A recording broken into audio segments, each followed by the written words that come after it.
OBC महासभा छतरपुर की इस पावन भूमि पर हमारे ओबीसी समाज में जन्मे समस्त महापुरुषों को सादर प्रणाम। मंच पर बैठे हमारे ओबीसी महासभा के समस्त शीर्ष नेतृत्व जनप्रतिनिधि, चूंकि समय कम है और हम सबके मंच को विराजमान सभी के चरणों प्रणाम नमन, मातृशक्ति को नमन।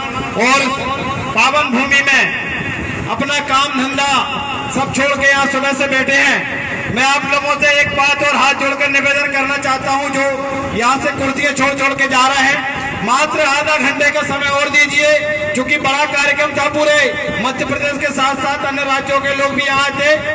आपको आधा घंटा समय, हमारा जो शीर्ष नेतृत्व है जिसमें जगदीश दादा, हमारे ओबीसी महासभा के वैभव सिंह जी, डॉक्टर पुष्पराज जी, धर्मेंद्र कुशवाहा जी और हमारे प्रीतम सिंह लोधी जी, जो 5 हमारे मेन वक्ता हैं, वो आपको संदेश देने वाले हैं। इसलिए मेरा आपसे हाथ जोड़कर निवेदन है, आप लोग आधा घंटे के लिए तैयार हैं? तो आपसे निवेदन करना चाहता हूँ, आधा घंटा और आप समाज के न्याय की लड़ाई, अब आपने दिन भर का समय दिया है, तो जितने लोग इधर उधर बैठे हैं उन सभी निवेदन करना चाहता हूँ, आप सामने आइए।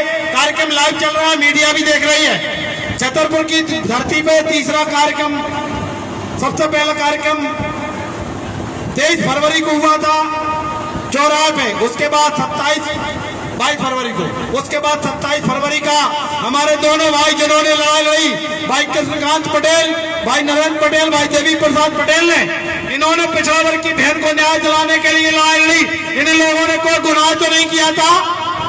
इन लोगों के साथ जो केस लगा वो मध्य प्रदेश में शायद पहला ऐसा केस है कि बलात्कारी कोई आवाज उठाने के लिए, इन बलात्कारी की आवाज उठाने के लिए उन्हीं लोगों पे, उनके परिवार के लोगों पे गैंग रेप का मामला दर्ज कराया। ये पावन काम किसने किया? जिस क्षेत्र से यहाँ के सांसद, इनको बीड़ी पिलाने का काम अब हम लोग करेंगे। आप लोग बीड़ी पिलाने का काम करोगे? तो साथियों, इन लोगों के साथ अगर आज न्याय नहीं हुआ तो हम पूरे मध्य प्रदेश के जिला स्तर पे, भाई कमलन जी ने भी घोषणा कर दी है, पूरे मध्य प्रदेश में ज्ञापन देंगे, धरना प्रदर्शन भी होगा।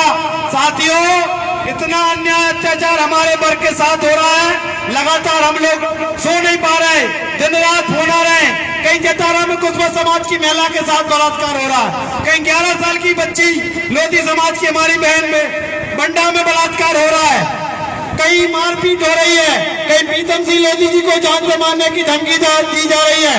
और बुंदेलखंड में, झांसी में जो पिछड़ा वर्ग गरीबों की लड़ाई लड़ा दीप नारायण यादव, उसको जेल में डालने का काम योगी सरकार, मोदी सरकार, शिवराज सरकार यादवों को टारगेट कर रही है, कुशबों को टारगेट कर रही है, कुर्मियों को टारगेट कर रही है, लोधियों को टारगेट कर रही है। अभी हमारे आरडी प्रजापति साहब जी ने बताया, हम अपनी ताकत को भूल गए, हम अपना स्वाभिमान भूल गए, हम अपने बाप दादाओं को भूल गए, तभी अत्याचार अनाचार हमारे लोगों पे हो रहा। साथियों, हमें अपने इतिहास को पढ़ना पड़ेगा, हमें अपने महापुरुषों को पढ़ना पड़ेगा।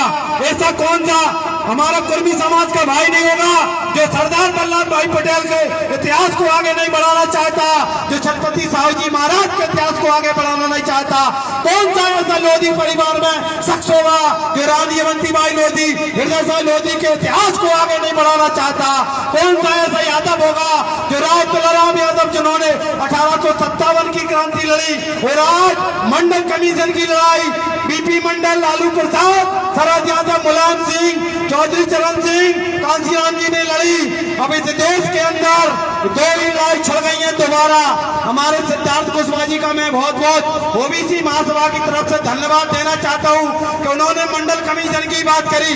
उनके पिताजी ने मंडल कमीशन की बहुत लड़ाई मध्य प्रदेश में लड़ी, उन्हीं के पिताजी की बदौलत है उमा भारती, बाबूलाल गौर और आज कंस मामा सरकार में बैठ पाया। साथियों,